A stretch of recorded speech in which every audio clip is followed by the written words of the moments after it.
या जो अज्ञान से प्रभावित है वह केवल कर्म बंध का कारण बने,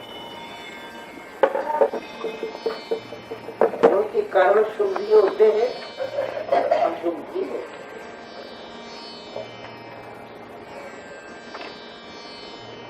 हैं। शुभ कर्म करने से शोषण भी होता है और नवीन बंध भी पुण्य का शुभ कर्म वाले बंध तो होता है उसकी, लेकिन उसका बंध ऐसा होता है कि उत्तरोत्तर विकास की ओर ले जाने वाला।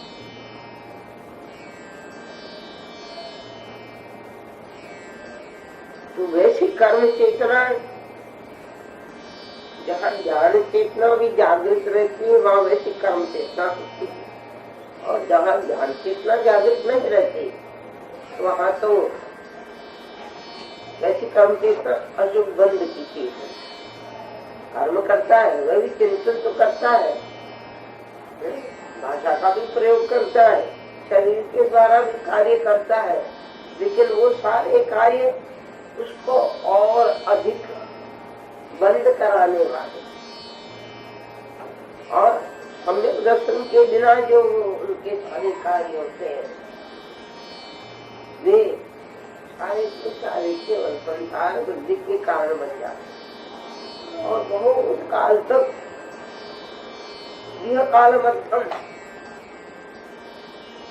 लंबे काल तक वो उसी में संसार में भ्रमण करता रहता है, उसी में आनंद है। दुख भी सकता है, दुख तो चला जाएगा, वो क्या सोचता है दुख तो चला जाएगा, फिर सुख आएगा, इसी चिंतन में रहता है। कोई बात नहीं, नरक जाएंगे तो क्या है, नरक से निकलेंगे तो सही है, फिर सुखी बन जाएंगे। ऐसी अज्ञान दशा उसकी घोर अज्ञान दशा रहती है कि वो शुभ कर्म नहीं करता, अशुभ शुभ करता चला जाता है। बीच में शुभ भी करता है तो केवल ज्ञान के सुख पाने के लिए, देव संबंधी सुख पाने के लिए, मनुष्य संबंधी सुख पाने के लिए, इसी के लिए करता है, न कि मुक्त होने के लिए, उसकी प्रेरणाई मुक्त होने के लिए नहीं होती। ऐसे उसकी कर्म और जो कर्म चेतना है तो कर्म फल चेतना भी, क्योंकि उसका शुभ या अशुभ भोगना तो पड़ेगा। तो शुभ भोगना भी कर्म फल चेतना और अशुभ भोगना भी कर्म फल चेतना। कर्म फल चेतना को समझने की आवश्यकता है। हम 24 घंटे कर्म फल चेतना में ही रहते, कभी शुभ में कभी शुभ कर्म उदय में आया तो सुख का अनुभव कर लेते हैं, और दुख उदय में आता है किसी भी प्रकार का, मानसिक हो चाहे वाचिक हो चाहे कायिक, क्योंकि केवल कायिक दुखी नहीं होती, मानसिक दुखी होती। थोड़ा सा किसी ने हमारी लापरवाही कर दी, उपेक्षा कर दी, क्या होगा हमारे मन में, क्या होगा? उपेक्षा कर दे तो क्या होगा? दुख।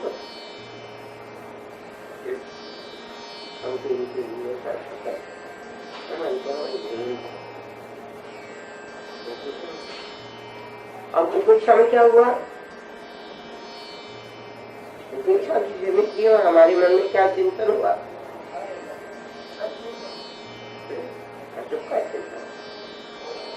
उस चिंतन के द्वारा हमने शोक किया, दुख किया, और दुख करते हुए भी हमने क्या बांध दिया?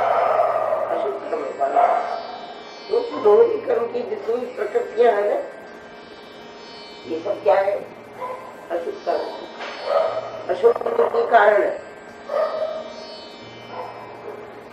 और ये अगर हम सावधानी नहीं रखते हैं तो दोनों कर्म बनता चला जाता है। जो सब कर्मों का राजा, तो सारे और दूसरे कर्मों के बनता है। अशुभ के बंधन में ही मोहिनी कर्म कारण बनता। मोहिनी कर्म नहीं वो तो दूसरे कर्म देता है, खास नहीं बनते। मोहिनी कर्म के कारण ज्ञानावत नहीं बनता है, मोहिनी कर्म के कारण दर्शनावत नहीं बनता है, और मोहिनी कर्म के कारण शाता वेदनी अशाता वेदनी बड़ा सा मोहिनी का उदय होता है। कैसा संकेत मोहिनी तो क्या करता है जी, शाता वेदनी, लेकिन है तो वेदनी, चाहे वो शाता है चाहे अशाता है। और जब तक उसका उदय है, मान लिया है, हमें उसको भोगना है, तब तक संसार में रहना होगा। लेकिन वो जो संकेत मोहिनी के कारण या संयम के प्रेम के कारण, संयम राग के कारण जो कर्म बनता है, वह भी संसार में रखने वाला होता है। गाते हैं रोज थोड़ा कोई सागर बोल की बात नहीं, और उपशम श्रेणी में रहा हुआ संयम का रागी तो सुख ही, लेकिन उस सुख के साथ क्या होता है, वो वहां पे हाथ रहती है, मान माया लोग का एक थोड़ा वो भी काय का लोग, प्रशस्त लोग, संयम का लोग, वो भी माफी मिलता है। ये भी क्या है, संज्वलन लोभ भी होते जब रुकेगा। संज्वलन का लोभ जो है वो भी क्या है, वो भी है। और इसलिए संसार में रोके, और उसका भी जब बंद न हो तो जीव सर्वथा मुक्त हो जाएगा, क्षय करता हुआ चलता है। जो कर्म फल चिंतन, जैसी जैसी उदय हो सुख कर्म फल की चेतना में रहो तो भी उदय है कर्म फल चेतना का, सुख में रहते हैं तो भी कर्म फल चेतना का उदय। इतना फर्क होता है कि उनके शुभ कर्म फल की चेतना है, और वे जीव जो सूक्ष्म लोक के कारण वहाँ चले जाते हैं सर्वात्म विमान में, तो वहाँ कोई 5 इंद्रियों के भोग की तो कोई कल्पना नहीं, केवल सैया माँ को ध्यान करे केवल मारे हमेशा सैया में सोए हुए रहते हैं। वो क्या है उनके लिए सम्मुख शिव महाराज तो काम नहीं, बहुत परिश्रम किया था और परिश्रम का फल मिलने वाला है, लेकिन विश्राम परिश्रम हुआ है तो पहले विश्राम कर लो। भोजन तैयार है और दौड़े दौड़े चले आ रहे हैं, आप सांस फूल रहा है तो उसमें भोजन करेंगे नहीं, पानी पीना है तो एकदम नहीं पीना। श्रम करने वालों को विश्राम की आवश्यकता होती है, उन्होंने खूब श्रम किया था, इसलिए विश्राम की आवश्यकता हुई, और के लिए तो विश्राम। आगे बंद का संसार भ्रमण का महत्व आए और बहुत उत्कृष्ट परिणाम वाले होते हैं, तो वैसे संस्कार लेकर के आने वाले जीव जो क्यों रहे, वो कर्म नहीं है तो बचपन में 8 वर्ष की उम्र, कम से कम 8 वर्ष की उम्र बच्ची गई है, सिर्फ कहीं अपवाद भी है उनका कुमार जैसा 6 साल की, और 6 साल के दीक्षा लेकर के केवल ज्ञान पा ले तो वो वहां भी कर्म फल चेतना, किंतु वो कर्म फल चेतना कैसी है, आगे की ओर ले जाने वाली, उत्कृष्ट करने वाली, उत्तरोत्तर आत्मा का विकास करने वाली एक कर्म फल चेतना है कि किसी भी प्रकृति का, कर्म की किसी भी प्रकृति के वश होकर के हम किसी में तन्मय बन जाते। क्रोध आया तो क्रोध में तन्मय बने, मान आया तो मान में, लोभ माया आई तो माया में, लोभ आया तो लोभ में। ये सब क्यों आते हैं? जब तक आत्मा से विषय साथ में लगे तब तक। विषय की इच्छा किसी भी इंद्रिय का विषय है और उसको भोगने की जो तीव्र इच्छा है, वहां उसका लोभ काम, और उस लोभ के वशीभूत होकर के विषय भोग के, पांच इंद्रियों के विषयों को भोगने का जो लोभ, उसी के कारण क्रिया, जीव की सक्रियता चल रही, हम देख रहे हैं। संसार के अरबों आदमी विषय भोगों की सामग्रियां पाने के लिए रात और दिन एक ये दे रहे हैं, क्रोध करते हैं, मान करते हैं, माया करते हैं, लोभ करते हैं, हास्य रति महेश लोग जो होता। संसार का मूल क्या है? धर्म का मूल तो क्या है? विनय। और संसार का मूल क्या है? संसार का मूल सबसे बड़ा भाई ब्रह्म है, ब्रह्म से है। उसी के कारण सब होते हैं।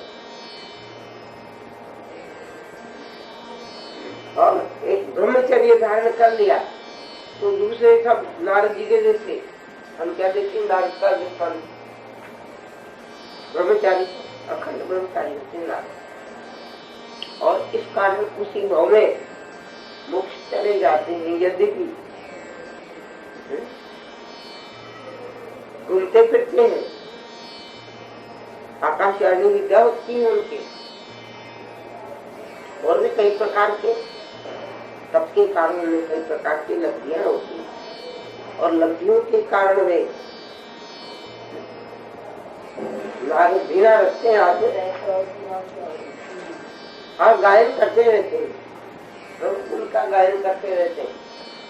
क्योंकि वे क्या है? ऋषि कहलाते, ऋषि ग्रस्त नहीं है, घर बार वाले नहीं है, त्यागी तपस्वी है, ब्रह्मचर्य है। लेकिन थोड़ा सा स्वभाव के अंदर आपस में किसी ने थोड़ा सा हमारा अपमान कर दिया, अब इसकी खबर लेना जैसे अपन दो के दृष्टांत में पढ़ते हैं। तो मूल है ब्रह्म, एक ब्रह्मचर्य पालन कर उत्कृष्ट भाव से जो भी जीव का निस्तार हो जाता है, तो चौथे आने में तो उसी को में होता है। नहीं भी होता था तो एकावतारी अथवा ब्रह्मचर्य भी, के अंदर ब्रह्मचर्य पद भी है, और ब्रह्मचर्य पद में का आराधन करने वाला क्या बनता है? नमो ब्रह्म यारिणम, नमो मम यारिणम आराधना नहीं, तो ब्रह्मचर्य पालन नहीं, वो थोड़ी आराधना, उधर जाने का मार्ग है जरूर। लेकिन ब्रह्मचर्य पद का आराधन क्या है? ब्रह्मचर्य पालन करना, सबका आराधन नमो तवस्य मात्र करने का नहीं होता। वो तो एक छोटा सा रास्ता है उधर जाने, वो भी है। लेकिन खाली उसके करने से ही देखो समान करने भी बन जाता, ऐसे बनता है। अभी खाने के जो आचरण की चीजें है उनको आचरण में लाने की, और जो बने नहीं है हित का आराधन, सिद्ध का आराधन आदि, शुद्ध ज्ञान का आराधन आदि, वो सब क्या है? दर्शन का आराधन आदि आचरण में लाने और उनके प्रति सर्वथा समर्पित हो जाने की चीजें। तो बादशाह जी कभी कर्म चेतना कर्म फल चेतना, कर्म फल चेतना में भी सावधान रहने की आवश्यकता है। कर्म चेतना में भी सावधान रहने की आवश्यकता है, और कर्म फल चेतना में भी सावधान रहने की आवश्यकता है। क्योंकि जब तक जीव संसार में है, कर्म चेतना भी है और कर्म फल चेतना, केवल ज्ञान चेतना नहीं। ज्ञान चेतना तो बीच बीच में अगर उस समय जागृत है, कर्म फल भोगते समय अगर कितना जागृत है, ज्ञान कितना जागृत है, तो वो कर्म फल का भोगना भी उसके संसार गति का कारण है, घटने का कारण है। और ध्यान चेतना नहीं है तो बाप रे, शुभ कर्म हो चाहे अशुभ कर्म हो तो उसी में तल्लीन बन जाता है, सुख में तल्लीन बन जाता है। और जो अशुभ का उदय में तल्लीन बनता है, रोना देखना, मर जाओ देखने में सैकड़ों रोज 2-4 की खबर आती ऐसे अखबार में 2-4 10 की मरने की खबरें तो आती, आत्महत्या करने की, कोई फांसी लगा के मरता है, कोई गोलियां लिख के मरता है, कोई जहर खा के मरता है, कोई पानी में डूब के मरता है, कोई नीचे से गिर के मरता है, कोई नीचे नीचे आकर के मरता है। क्यों? वो अशुभ कर्म फल करने आ रहे हैं और उनको वो भोगने में समझता है कि पाप से छूट जाएगी, दुख से छूट जाएगी। दुख से मरने से दुख से नहीं छूटता, दुख से तो छूटेगा जब दुख दूर करने के लिए उस प्रकार के कर्म करेगा, दानशील का भावना करेगा तो दुख से छूटेगा। लेकिन मरने से बड़ा बावेला बचा था, हम बच्चे थे जो बात है, बच्चे तो क्या थे, बड़े थे। और गांधी जी के आश्रम में एक बछड़ा मरवा समझा, उसका तड़प तक देखा नहीं गया इससे गांधी जी से। और गांधी जी ने कहा इंजेक्शन लगा, खत्म हो गया। अब सारे बावेला में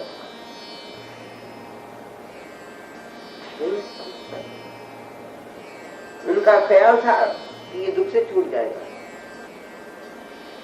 लेकिन दुख से छूटता नहीं। अपन जो कर्मवाद को मानने वाले हैं वो दुख से कब छूटता है? अपन लोग भी कभी कम कर लेते बाबा, ऐसी हालत से तो ये शरीर जान देखो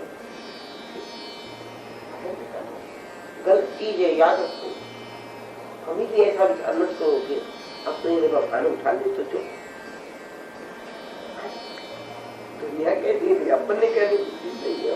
क्यों? कि कर्म को सीखोगे, चाहे जाओगे अंदर करके दूसरे जन्म लेकर के मोगेगा, तो ऐसी भावना करना भी गलत चीज। तो अज्ञान दशा में जीव जब दुख नहीं भोग पाता, सहन नहीं होता, तो मरने को तैयार।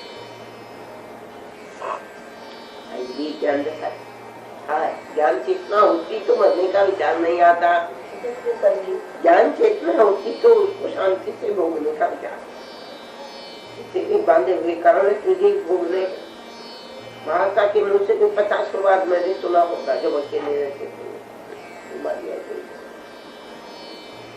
सुना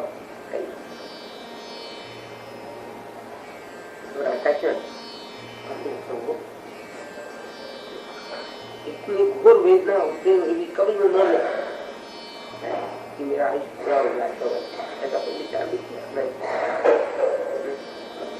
ऐसे देने में तो मरना अच्छा, ये भी नहीं। क्यों? इससे क्या है? घर में बंद,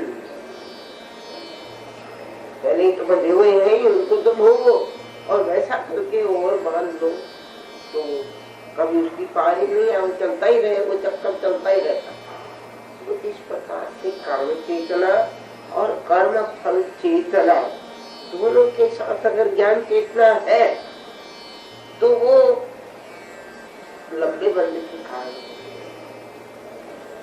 ध्यान चेतना जागृत रहते हुए कर्म करने में सावधान रहता, कर्म चेतना में सावधान रहता है। ज्ञान चेतना तो कर्म चेतना में सावधान नहीं रहता। ज्ञान चेतना वाला कर्म करता है, सक्रिय बनता है, लेकिन उसकी सक्रियता शोक का बंध अनिवार्य बन जाती है। और ज्ञान चेतना रहित जो कर्म कर रहे हैं उनकी सक्रियता क्या बन रही है? कर्म बंध का कारण, संसार बढ़ाने का कारण। तो कर्म चेतना और कर्म फल चेतना के साथ ज्ञान चेतना जागृत रहे तो हमारा जीवन सार्थक बन जाए, सफल बन जाए। लेकिन ये सब ज्ञान हम क्या समझे? आप यहाँ बैठे हैं जो कर्म फल चेतना और कर्म चेतना और ज्ञान चेतना क्या है इसको जानने वाले, ये सब कब जाना जाए? स्वाध्याय करे तो बात स्वाध्याय की चल रही है। स्वाध्याय के द्वारा आत्मा को इनको जानना है, समझना है। और नहीं जाने तब तक हम क्या है? बहिरात्मा। और जब जान लेंगे और जानने के अनुसार जानू वो एक कहानी करने से पहले साधु किसानी थे, सो रहे रात्रि के समय, सर्दी की मौसम थी और कमरे के अंदर सब दरवाजे बंद करके अशुभ का उदय आया, चोर आए, गुस्सा हुआ, किसानी जगी, देखा चोर आ गया। लेकिन पति तो सो रहे हैं, उठो उठो, चोर आ गया। हाँ हाँ मालूम, मैं जानता हूँ। वो जानता जानता ही करते रह गया थे तो, और चोर चोरी करते रहे हैं। तो ऐसा खाली ज्ञान भी कि हवाई कर्म तो बंधे जाना पर छूटे कर, ये अमुक कार्य छूटना नहीं, ये अमुक आदत पड़ी छूटती नहीं है, ये अमुक प्रकार का है आ गया छूटता नहीं है, क्या ऐसा करें? वो तो विशेष वाली बात हो जाती है। इसे जागते रहे और चोर मारने गए सब। हमारे भी साथ सैकड़ों चोर लगे हुए, एक नहीं, हर क्षण ताकते रहते। ध्यान रखो, हमने क्या किया है? जागते रहने का और जागते रहकर के अपनी सुरक्षा करने का, अपने गुणों की सुरक्षा करने का हमने क्या किया है? प्रतिज्ञा की नहीं? जिन जिन कार्यों से हमारे गुण सुरक्षित रहे, हमारे अशुभ कर्म बंद न हो, उसके लिए हमने क्या किया है? हमने व्रत लिए हैं, हमने प्रतिज्ञाएं ली है। तो ये ध्यान रखो कि कहीं हमारा व्रत भंग न हो जाए। ये सब कब हो? इसकी पूरी जानकारी हो। स्वाध्याय चलता रहे जीवन में, घड़ी दो घड़ी जितना भी समय मिले, जब भी समय मिले, जब भी समय मिले तो झट स्वाध्याय।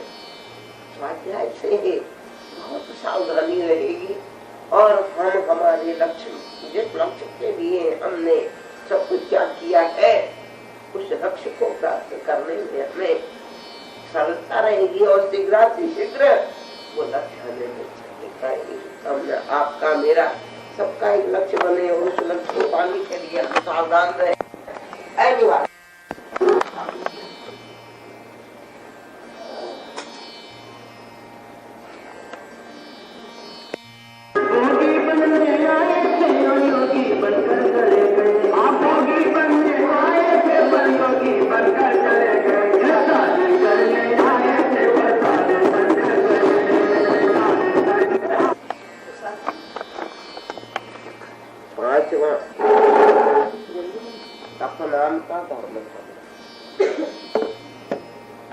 धर्म के बारे में प्रेरित है बाह्य और बाह्य तक समझ चुके,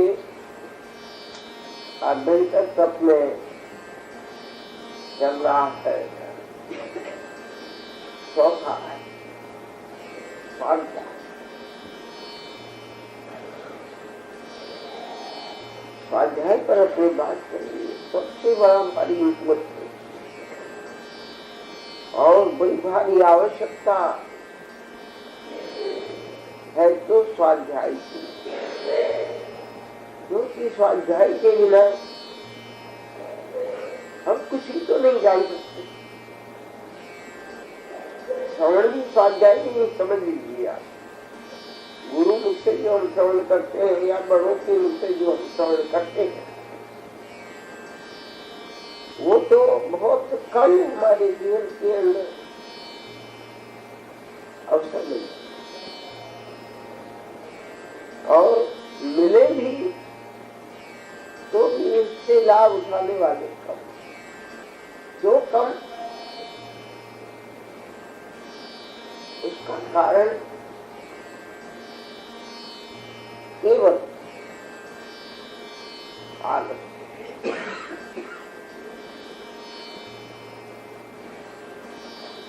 चलाने वाले आचार्य महाराज थे, उनको इस बात का बड़ा बारिश था,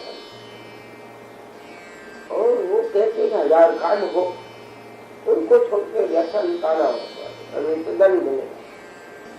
वहाँ थोड़ा अंतर है, कोई देश से आता या नदी भी आता तो भारी फटकार करने को दंड मिलेगा। इतना बड़ा भारी महत्व हो जाता है। व्याख्यान सुनने से लाभ होते हैं, हमें हमारी जानकारी बढ़ती, और जानकारी के ऊपर ही तो सारा हमारे जीवन की साधना निर्भर है। हमारे जीवन की चर्या जानकारी पर ही निर्भर है। वो जानकारी गुरु से हो और स्वाध्याय, क्योंकि व्याख्यान तो 1 घंटा, बाकी साधु के पास तो बहुत समय, क्या काम है सिवाय के कामों के या समाज के कामों के, और दूसरा कौन सा काम है? शरीर का काम। तो शरीर का काम भी कोई ज्यादा देर का नहीं है। भगवान के देवों ने तो, और हमारे आचार्यों ने, महान पुरुषों ने तो हमारे शरीर के काम के लिए कितना सा समय दिया। एक पैर, उस एक पैर में शरीर का जो कुछ काम करना करो, और उसके अतिरिक्त ध्यान और स्वाध्याय करो। ध्यान में चिंतन कर। स्वाध्याय सबसे बड़ा भारी महत्वपूर्ण तप है, उसे तप में लिया। भले खाए किंतु स्वाध्याय,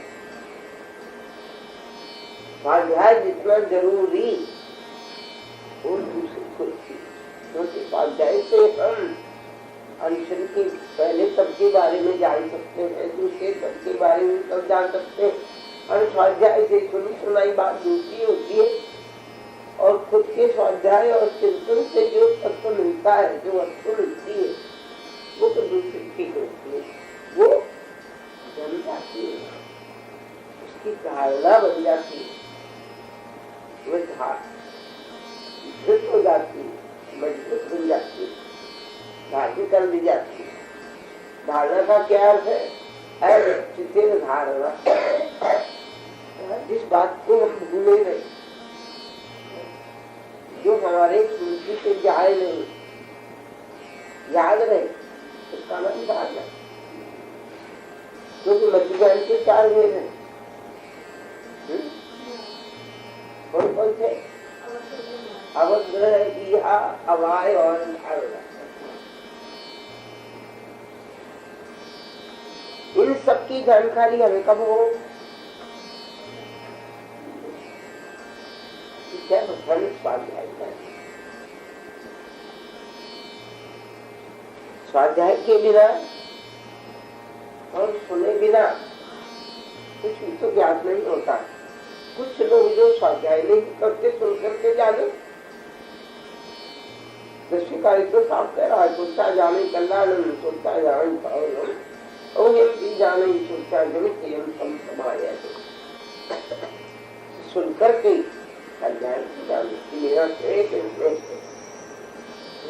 मेरे आत्मा का श्रेय, तीन चीजें होती है, श्रेय, प्रेय और